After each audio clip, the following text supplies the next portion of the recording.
Assalamualaikum warahmatullahi wabarakatuh. Selamat pagi, siang, sore, maupun malam teman-teman.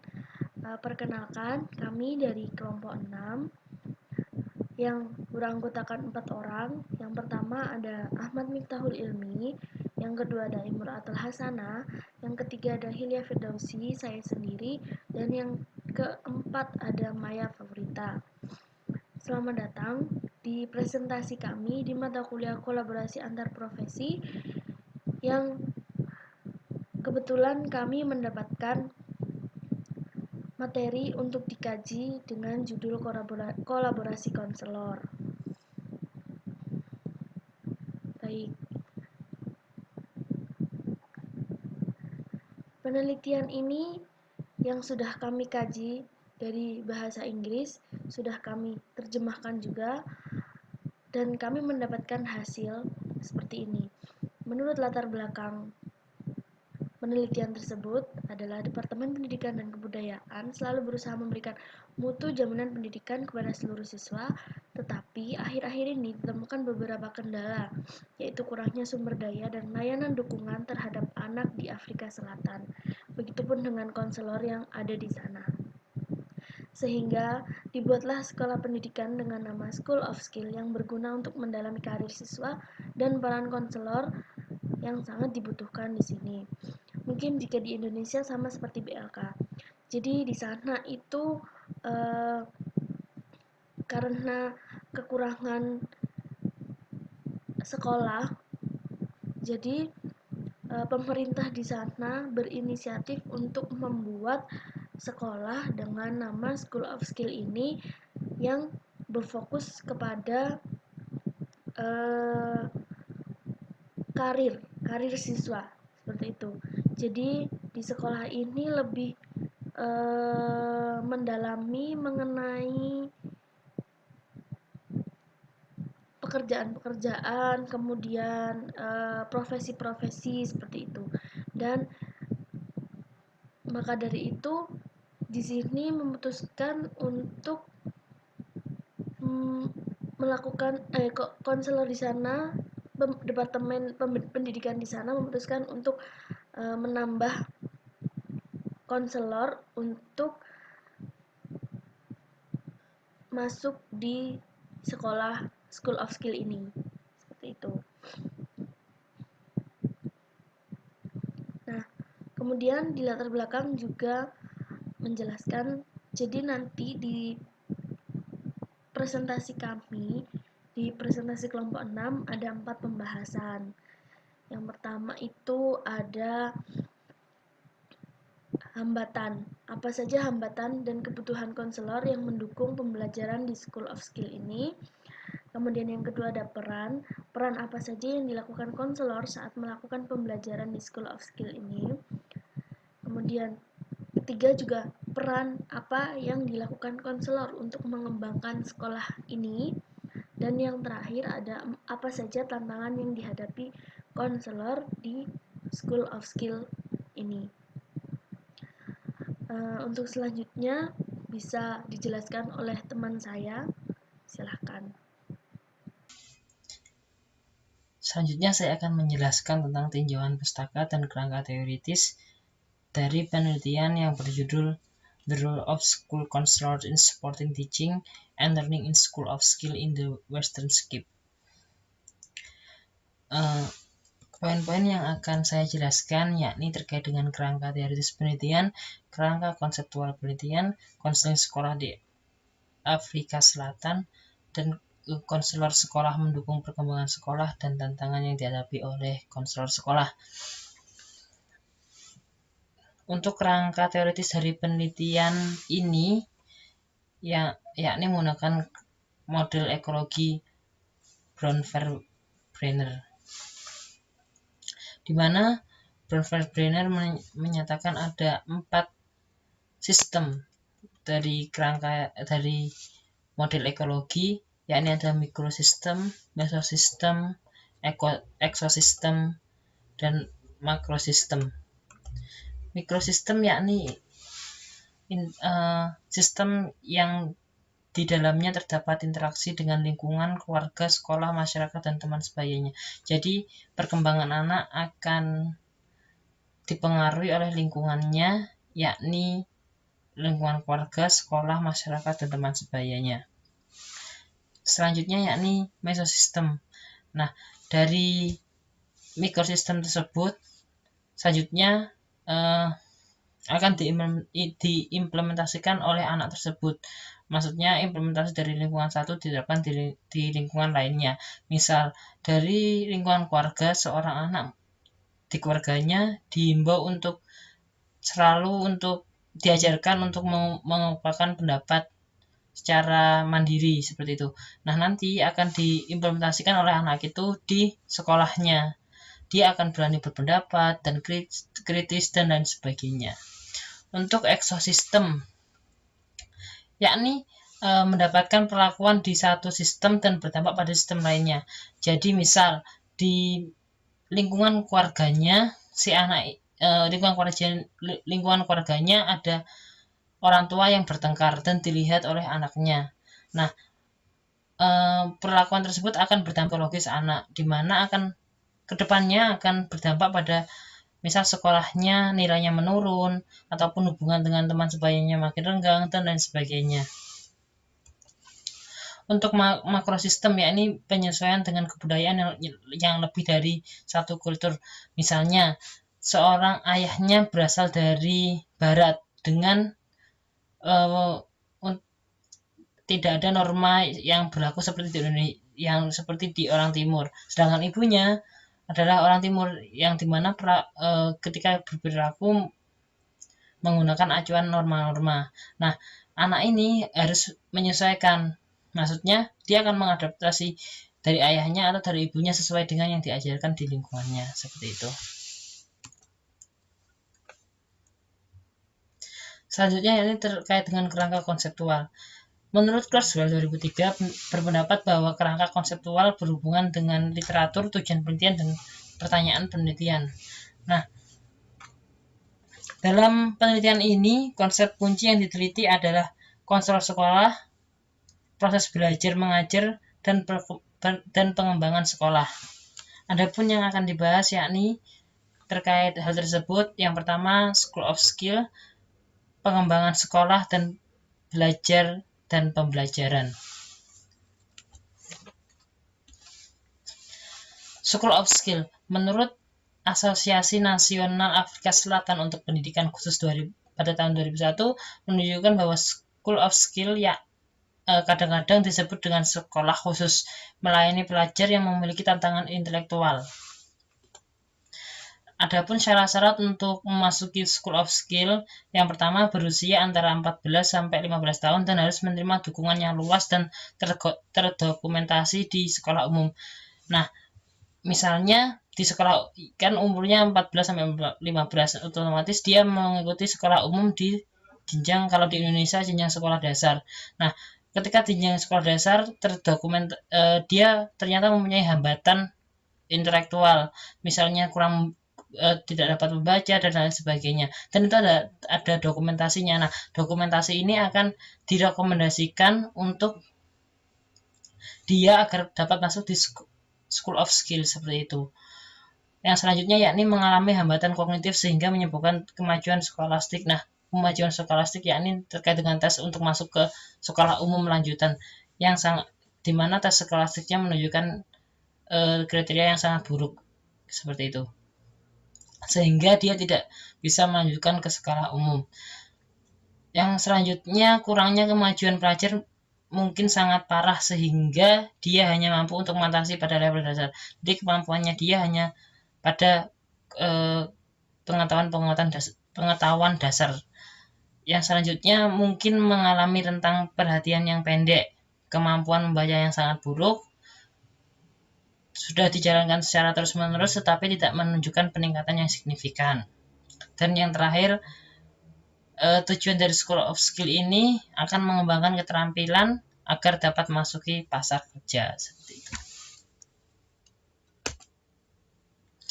Selanjutnya terkait dengan pengembangan sekolah. Untuk pengembangan sekolah digambarkan sebagai kegiatan yang berfokus pada perubahan dan prosedur formal dan informal berlangsung di dalam sekolah sebagai sebuah organisasi. Hal tersebut termasuk dalam ranah konselor untuk memperluas kerjasama dengan mitra lain seperti itu. Jadi pengembangan sekolah terkait dengan informasi sekolah satu dengan mitra yang lain, misal dengan School of Skill dan industri-industri lainnya seperti itu.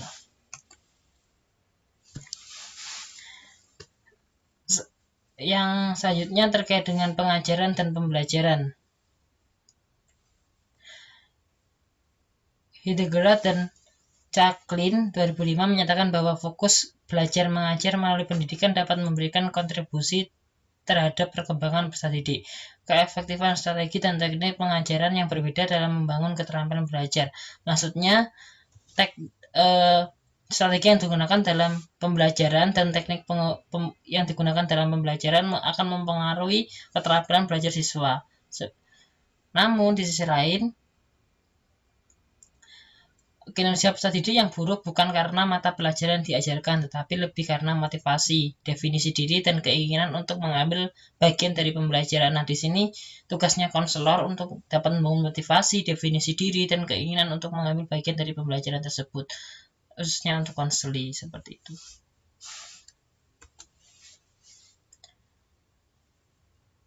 Untuk konseling sekolah di Afrika Selatan. Bagian yang akan dibahas pada bab ini, yang pertama definisi konseling, pelatihan konselor, peran dan fungsi konselor, dan kebijakan konselor sekolah.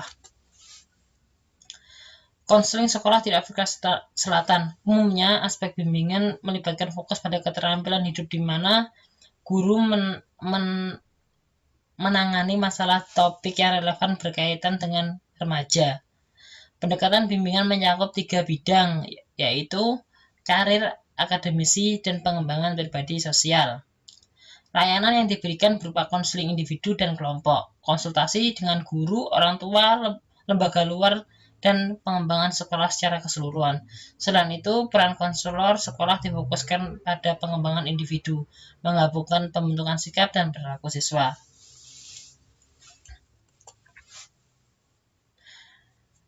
Pelatihan konselor sekolah di Afrika Selatan. Di Afrika Selatan, konselor sekolah memerlukan gelar honoris dalam pendidikan dengan psikologi sebagai jurusan. Jadi di sana jurusannya psikologi, nanti apabila ingin menjadi konselor harus menempuh pendidikan sehingga mendapatkan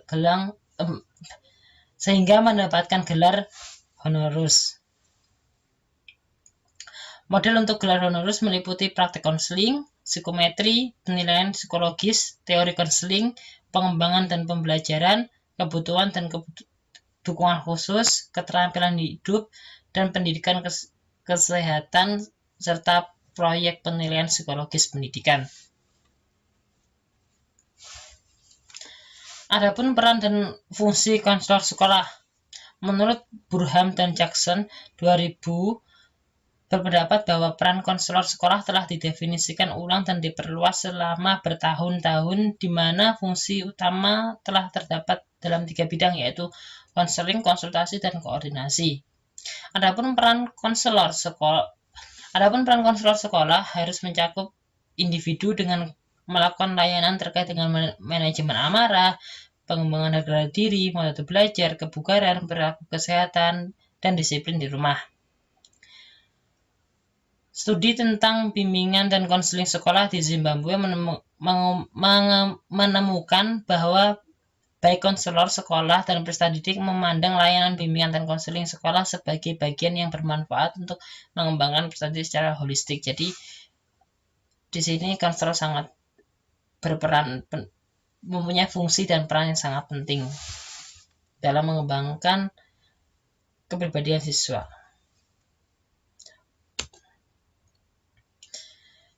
Kebijakan yang mempengaruhi konseling di Afrika Selatan. Yang pertama, pelajar dengan kebutuhan khusus dan hambatan belajar harus didukung melalui program ekstrakurikuler untuk memberikan bantuan minimal di ruang kelas reguler. Jadi di sana peserta didik yang mempunyai hambatan khusus boleh mengikuti kelas reguler, akan tapi harus ada program ekstrakurikuler agar dia mampu mengikuti di kelas reguler tersebut. Yang kedua, bantuan juga harus diberikan kepada peserta didik yang memiliki hambatan khusus, yakni guru khusus, lembaga eksternal, guru penasihat, psikologi pendidikan, konselor, dan terapi bicara dan okupasi. Ini untuk memfasilitasi agar peserta didik dapat berkembang secara optimal. Yang terakhir, program dukungan dikembangkan untuk mengakomodasi peserta didik yang mengalami hambatan belajar, harus melibatkan kemitraan antara guru, orang tua, dan layanan dukungan pendidikan. Jadi harus ada kolaborasi antara guru, orang tua, dan dukungan pendidikan lainnya agar anak ini dapat berkembang secara optimal. Selanjutnya, konseling sekolah di Afrika Selatan. Pada bab ini akan tentang konselor sekolah mendukung pengajaran dan pembelajaran, pengaruh konseling pada pengajaran dan pembelajaran, dan hambatan untuk mengajar pembelajaran. Konselor sekolah mendukung pengajaran dan pembelajaran. Pendampingan dan bimbingan dengan berbagai kebutuhan peserta didik sangat diperlukan. Konselor sekolah dapat memberikan pengajaran dan pembelajaran dengan memenuhi kebutuhan peserta didik yang mencakup kebutuhan psikologis, kebutuhan fisik, kebutuhan sosial, dan hambatan belajar. Seperti di Indonesia juga seperti itu. Jadi untuk konselor harus mendukung peserta didik agar dapat mencapai perkembangan yang optimal sesuai dengan tugas-tugas perkembangannya.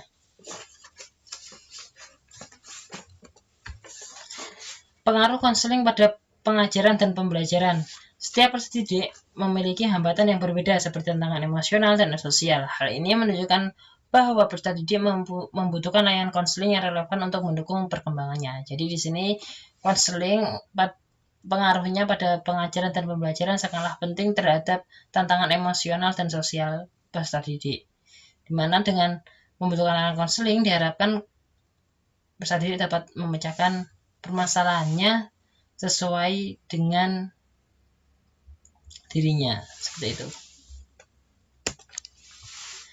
Hambatan untuk mengajar pembelajaran. Sebagai besar literatur yang ada berfokus pada hambatan belajar dan pengaruhnya terhadap individu. Menggarisbawahi tingginya kejadian hambatan psikologis termasuk yang menunjukkan gejala depresi. Jadi disebutkan dalam berbagai literatur bahwa salah satu hambatan untuk belajar pada siswa yakni hambatan psikologis yang menunjukkan pada gejala depresi. Stam dan Lodwell pada tahun 2008 juga menegaskan bahwa model pendidikan untuk konseling lebih cocok daripada model terapeutik.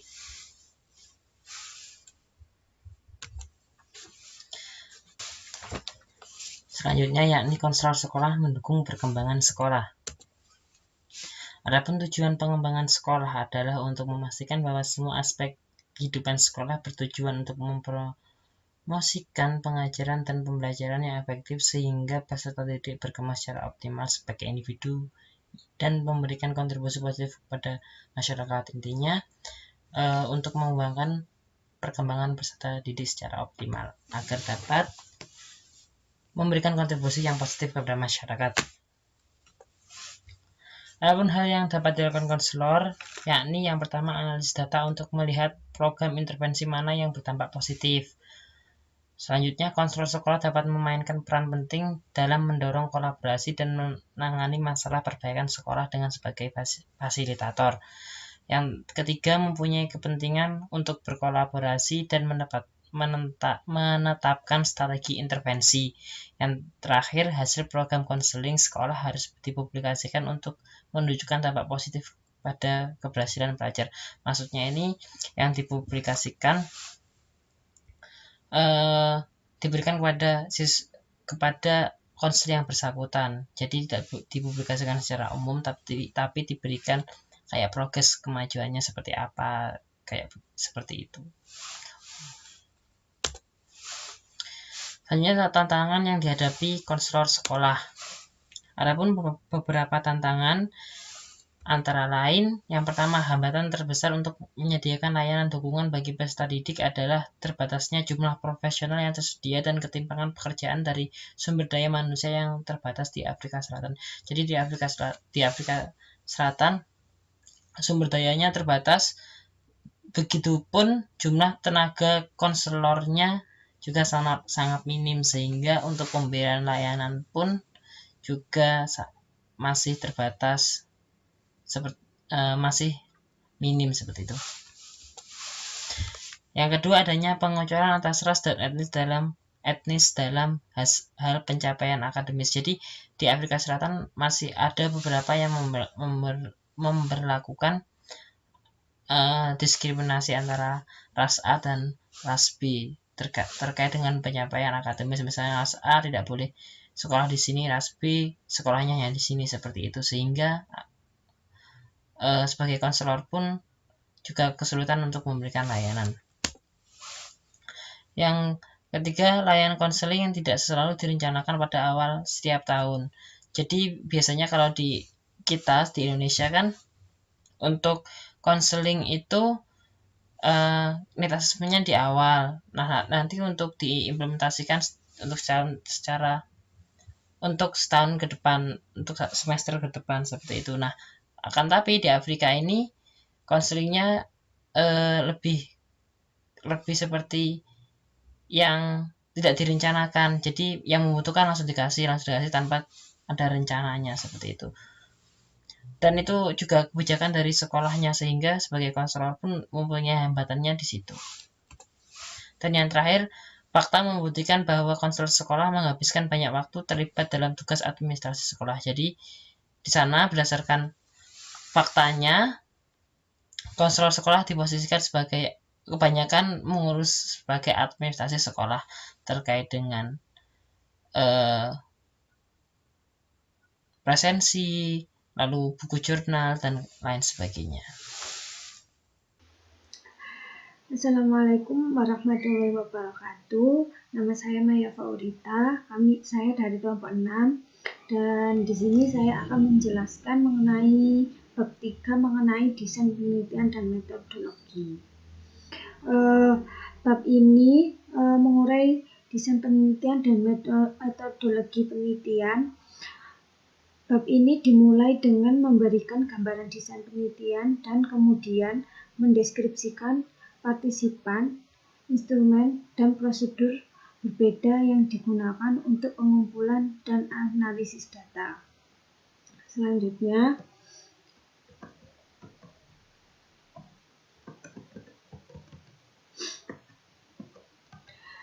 tujuan dari penelitian dan pertanyaan penelitian, yaitu tujuan utama dari penelitian ini adalah untuk memberikan wawasan tentang peran konselor sekolah mendukung pengajaran dan pembelajaran di keterampilan.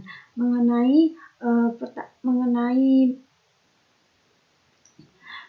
tujuan penelitian tersebut, ada pertanyaan penelitian yang membuat penelitian ini, termasuk contoh pertanyaannya. 1.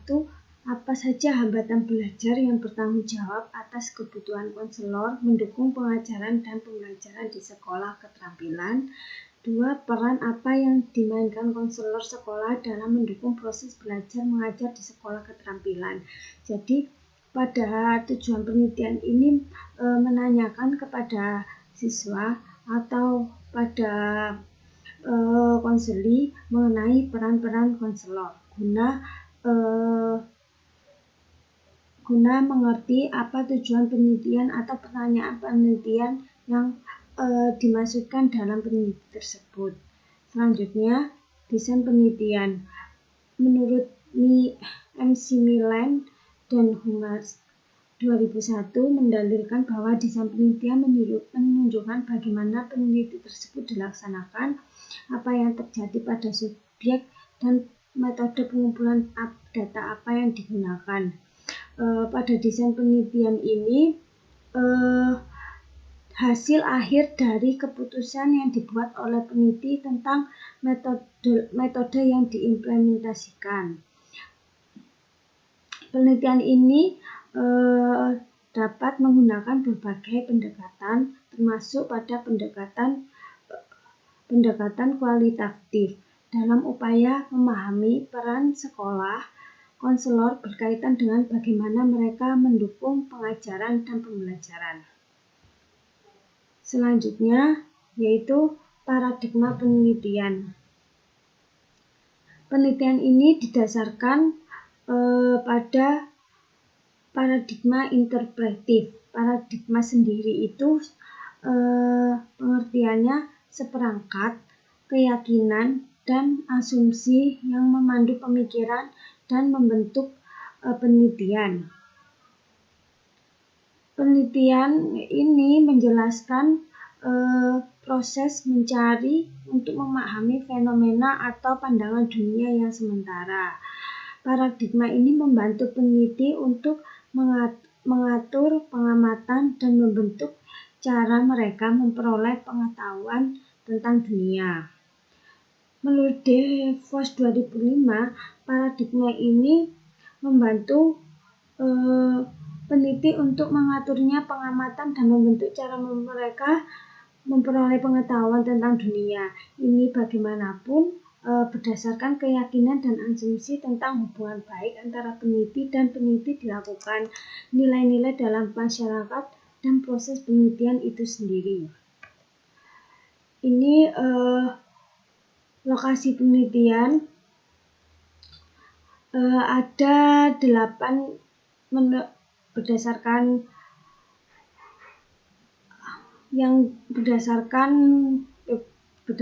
materi.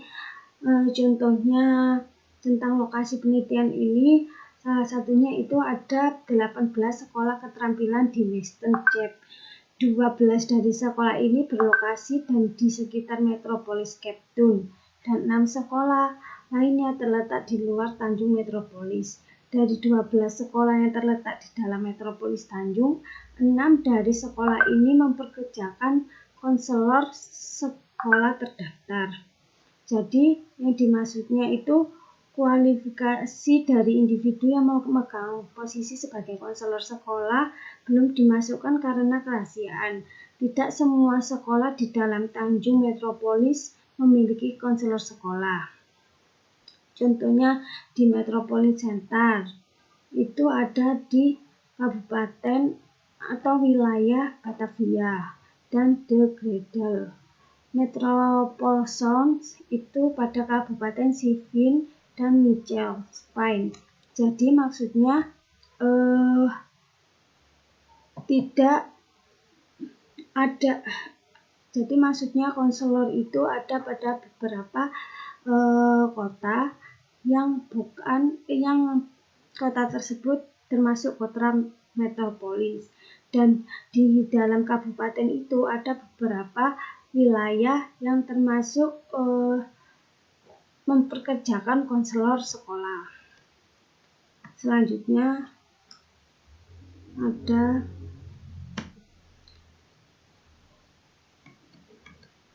peserta. Peserta ini pengumpulan dan analisis data membutuhkan banyak pertimbangan etis karena tidak layak mengumpulkan data dari setiap peserta dalam populasi tertentu. Karena itu dibutuhkan sampel itu diambil. Maksudnya itu sekolah keterampilan dengan konselor sekolah terdaftar berdasarkan situs. Semua yang terletak di Camp Petrolis, kepala sekolah, konselor sekolah, dan pendidik di sekolah berpartisipasi dalam penelitian ini. Yang dimaksud peserta itu bukan hanya siswa, tetapi juga kepala sekolah, konselor sekolah, dan guru pendidik lainnya. Tidak diambil populasi tertentu, tetapi banyak sekali populasi yang akan diambil.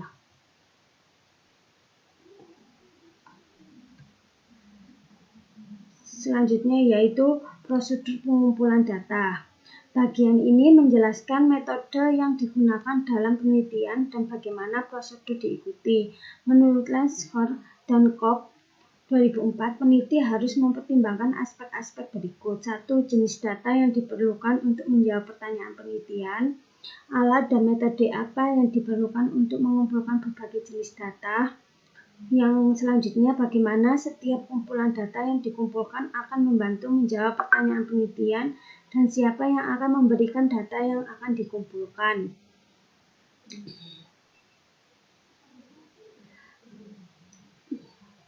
Selanjutnya, cara mengumpulkan data itu ada 3 menurut Martens 2005. Yang pertama, wawancara yang didefinisikan sebagai bentuk percakapan antara dua orang, namun pewawancara membatasi dirinya untuk mengajukan pertanyaan kepada orang yang diwawancarai mengenai perilaku, ide, sikap, dan pengalaman yang terkait dengan fenomena sosial yang diteliti. Jadi, pengumpulan data melalui wawancara ini dilakukan oleh dua orang secara berhadapan dan secara langsung.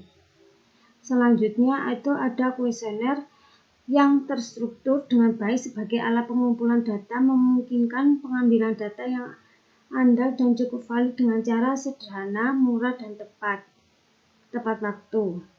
Di sini kuesioner itu dirancang peneliti ini terdiri dari kombinasi pertanyaan terbuka dan tertutup untuk pendidik. Sebuah bagian tentang informasi biografi peserta dibentuk bagian dari kuesioner yang diperoleh informasi tentang usia, pengalaman, mengajar, dan kualifikasi. Pertanyaan terbuka memastikan perasaan, pengetahuan, pemikiran, dan gagasan seputar peran konselor sekolah. Jadi di pengumpulan data mulai kuesioner ini terdapat 2 pertanyaan yang bisa dibentuk oleh peneliti. Yang pertama itu pertanyaan terbuka dan pertanyaan tertutup.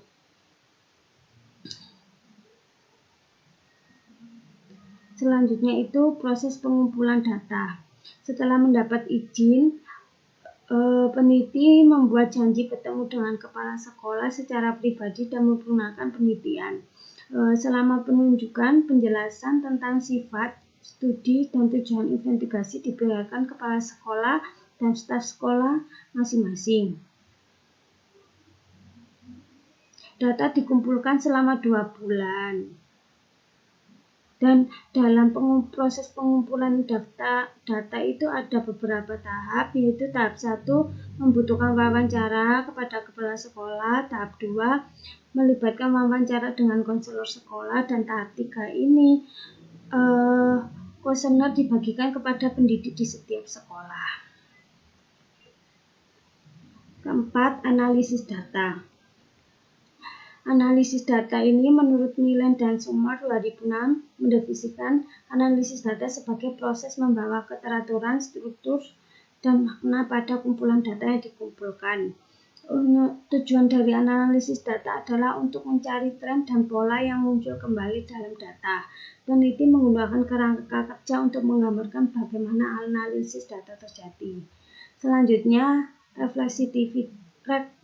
refleksivitas mengingat keterlibatan konselor dalam konteks karena konselor dipekerjakan sebagai guru di sekolah. Keterampilan penting untuk menyadari pikiran, perasaan, dan interpretasi konselor sendiri tentang tantangan dalam sekolah. Keterampilan dan khususnya penyediaan dukungan psikologis di lembaga-lembaga.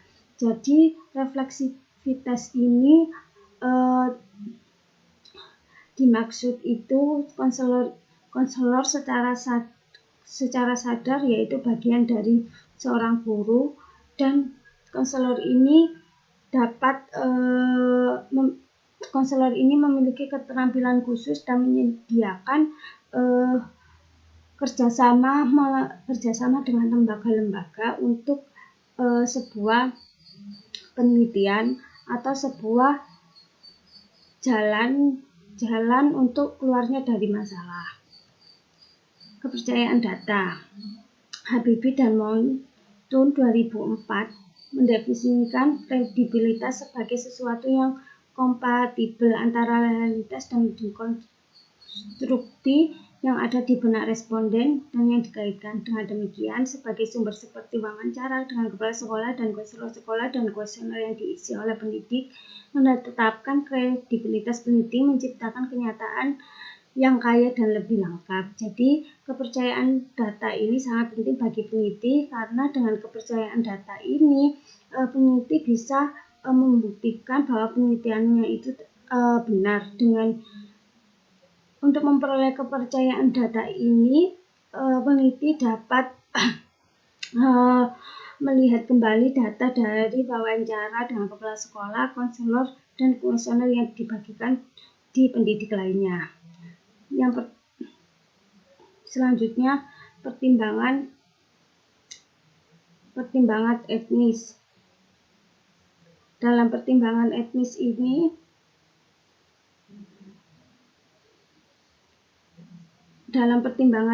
ini ada beberapa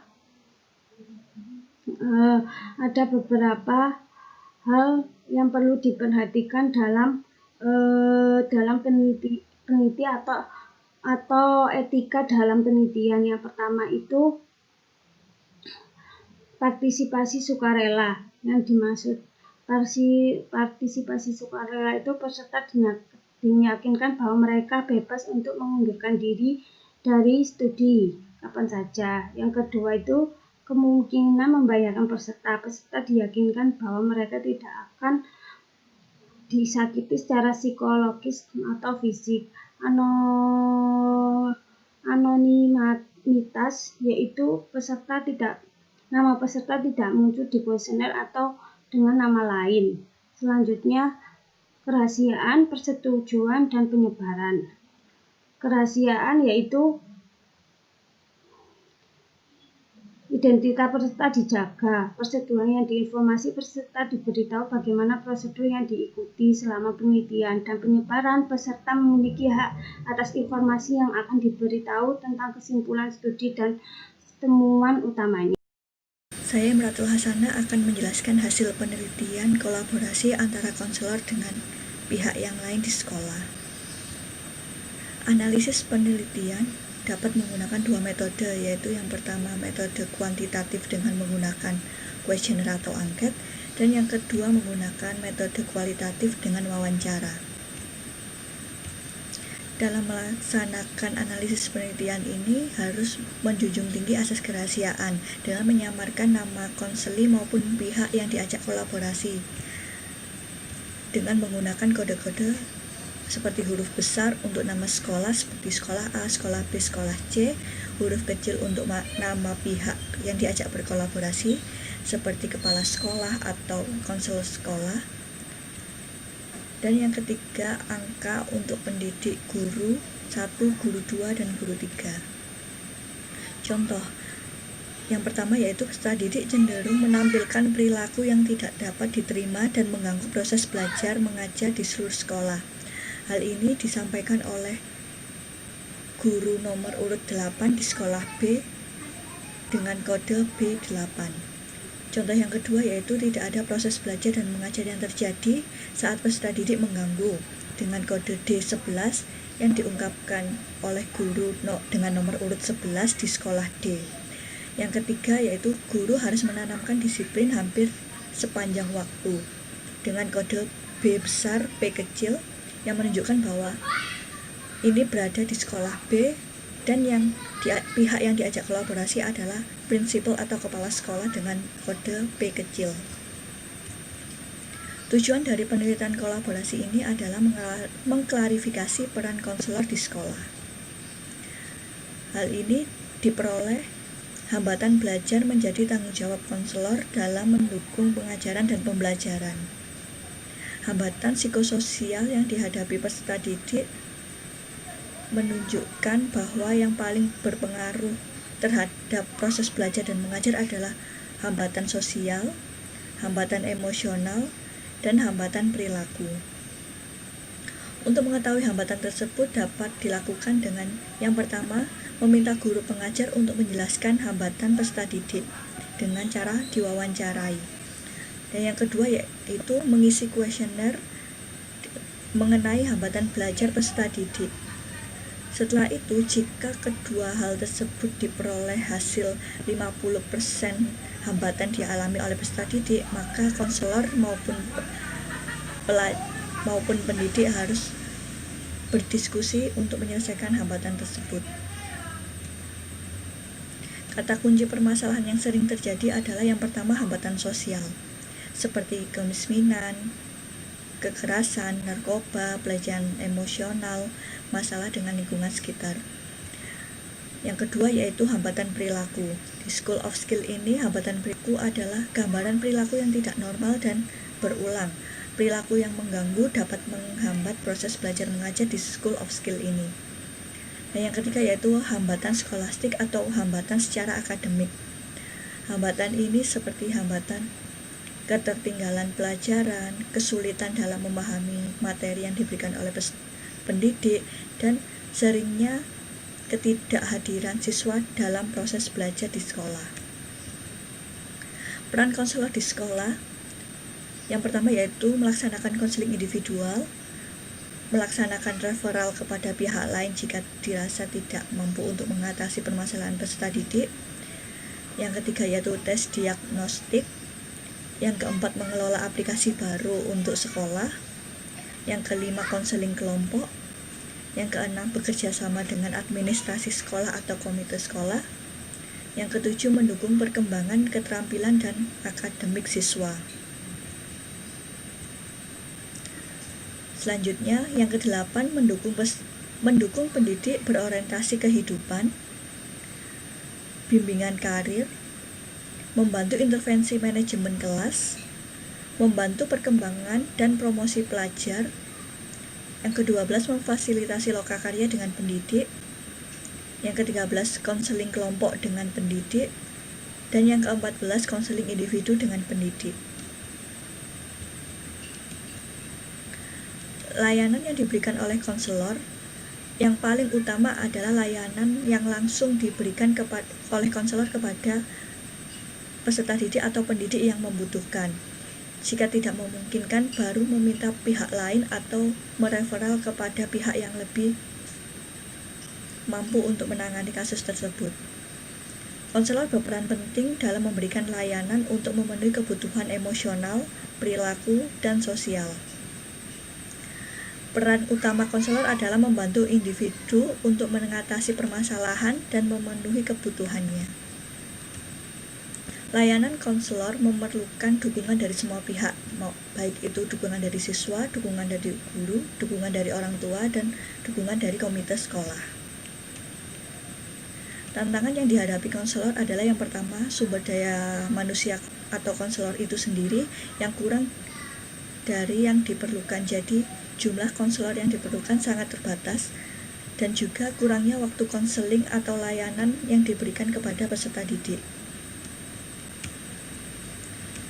Ada fungsi pengawasan yang diperlukan agar pelaksanaan layanan konseling di sekolah berjalan dengan lancar. Hal ini disebabkan karena kurangnya dukungan dari komite sekolah atau pihak sekolah serta pemerintah daerah setempat. Maka dari itu, dukungan dari pengawas sangat membantu dalam pelaksanaan layanan konselor di sekolah agar bisa berjalan secara maksimal. Ya, kemudian di bab 5. Di bab 5 ini ada 4 pembahasan. Yang pertama ada hambatan. Bab 5 ini bab 5 ini berisi tentang hasil dari bab-bab sebelumnya, lebih ke bab penutup seperti itu. Jadi di bab 5 ini kita nanti akan membahas hambatan, peran, kemudian ada tantangan dan keterbatasan studi seperti itu. Di hambatan sendiri ada 3, yaitu nanti ada hambatan sosial, ada hambatan perilaku, hambatan skolastik. Kemudian yang kedua yang di bab peran itu ada 3 pembahasan, yaitu ada peran konselor di sekolah, kemudian yang kedua ada peran konselor dalam mendukung pembelajaran, kemudian yang ketiga ada peran konselor dalam perkembangan sekolah. Kemudian ada tantangan, itu tantangan konselor di sini di dalam School of Skill itu. Dan yang keempat ada keterbatasan studi. Jadi keterbatasan konselor dalam waktu maupun studinya di dalam penelitian ini. Sebelumnya mungkin sudah dijelaskan sedikit oleh dijelaskan secara panjang lebar oleh teman-teman, karena di sini bab 5 hanya melengkapi seperti itu. Nah, langsung saja. Hambatan konselor yang tadi sudah saya sampaikan ada 3, yaitu hambatan sosial, perilaku, dan hambatan skolastik. Nah, di hambatan sosial yang pertama itu faktor ekonomi dan keluarga menyebabkan hubungan yang tidak terjalin baik antar anggota keluarga dan menyebabkan depresi.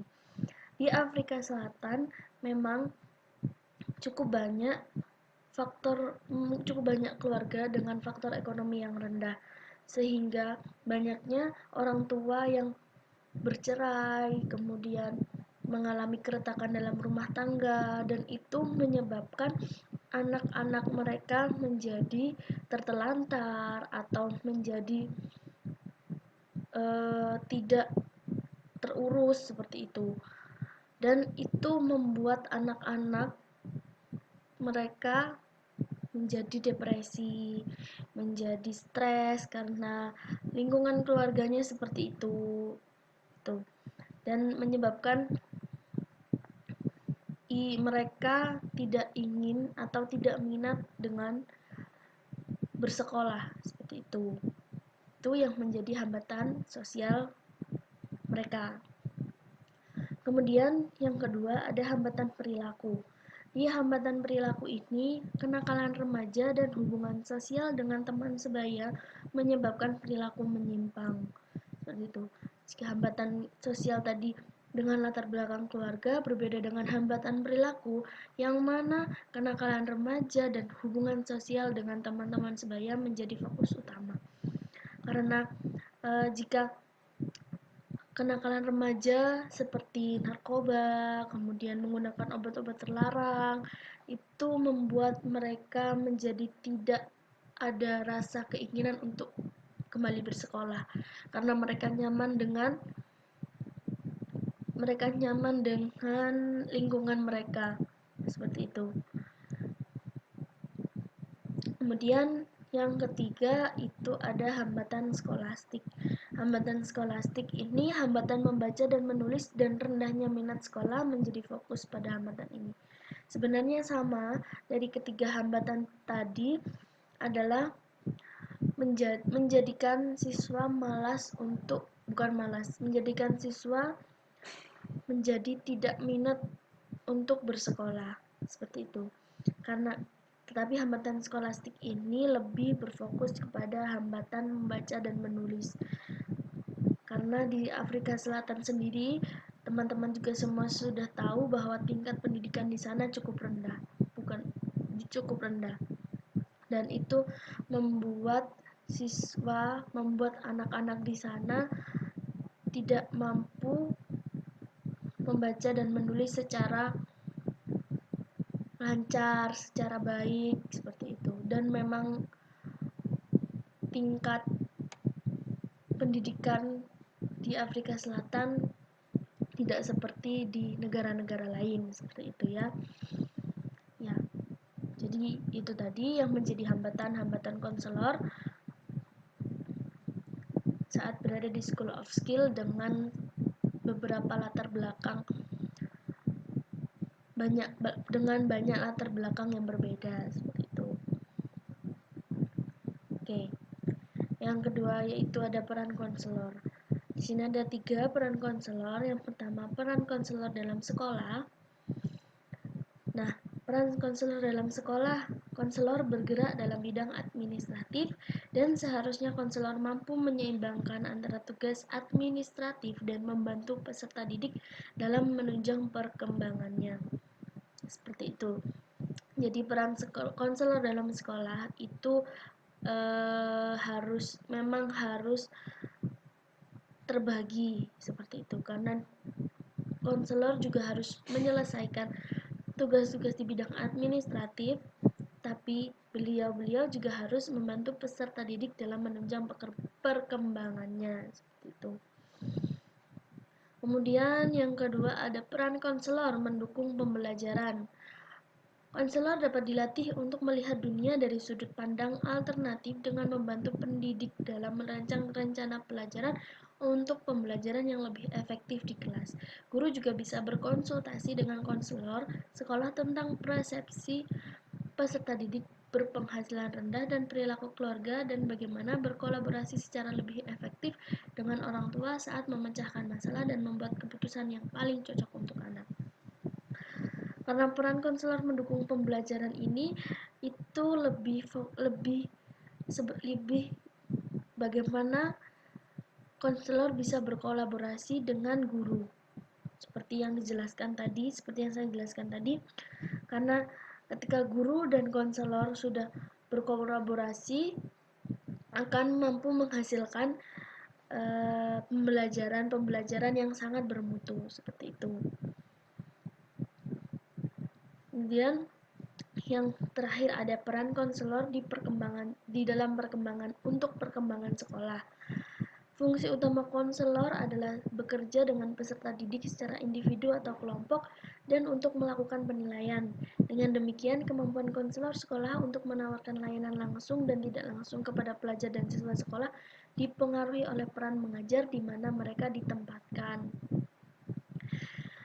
Ketika di dalam sekolah tersebut terdapat konselor dan konselor di sekolah tersebut mengerti tugas-tugas dengan baik, itu sama saja dengan konselor juga menjadi salah satu hal yang mendukung perkembangan sekolah tersebut.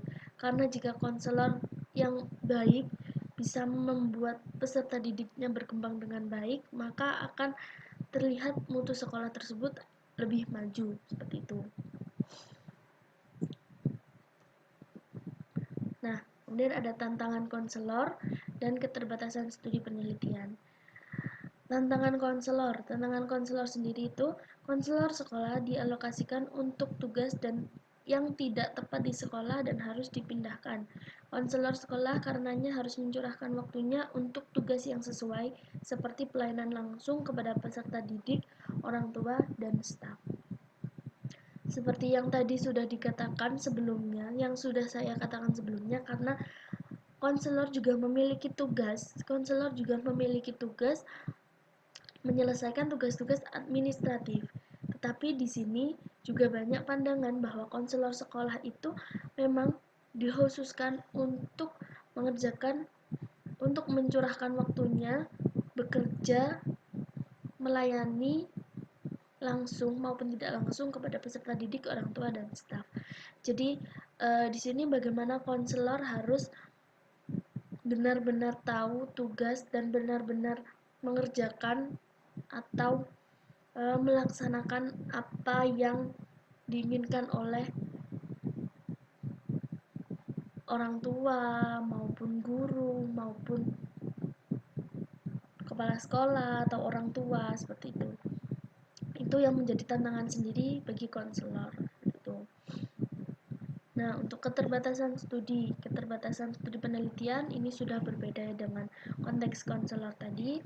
Ini sudah masuk di penelitiannya, karena keterbatasan studi penelitian itu ada keterbatasan waktu dan keterbatasan sampel menjadi penyebab utama penelitian ini. Di sini keterbatasan waktu karena dalam penelitian ini tadi peneliti melakukan wawancara dengan kurang efektif gitu ya, karena waktu yang dimiliki oleh konselor tidak banyak, karena konselor banyak yang harus menyelesaikan tugas-tugas yang sangat mendesak, seperti itu. Oke. Nah, untuk terakhir yaitu ada kesimpulan dan saran. Dari penelitian ini memiliki kesimpulan dan saran. kesimpulannya sendiri yaitu temuan jelas memberikan bukti bahwa alokasi waktu untuk konseling tidak cukup. Salah satunya bisa dikatakan bahwa bimbingan dan konseling masih belum mendapat perhatian apapun. Sekolah konselor dapat dilihat sebagai sarana pendukung, tidak hanya untuk peserta didik, tetapi untuk sekolah sebagai seluruh. Oleh karena itu, semua sekolah harus memiliki konselor yang dipekerjakan di lokasi sehingga menjadi hambatan seperti yang disebutkan dalam pembelajaran bisa diberantas sehingga peserta didik yang beresiko bisa mendapat dukungan terlebih dahulu untuk menghindari implikasi seperti putus sekolah, kehamilan remaja, atau peserta didik mengalami hambatan belajar dan lain-lain. Seperti itu. Dan sarannya yaitu menarik untuk menyelidiki persepsi guru tentang dampak konseling, perilaku belajar, dan atau prestasi akademik. Yang pertama yaitu studi kuantitatif yang membandingkan hasil akademik peserta didik sebelum dan sesudah mereka telah menerima konseling dalam jangka panjang. Dan yang kedua, penyelidikan terhadap perspektif pejabat distrik tentang cara terbaik bagi konselor sekolah dipekerjakan dalam penyediaan dukungan untuk pelajar dan sekolah. Baik, seperti itu.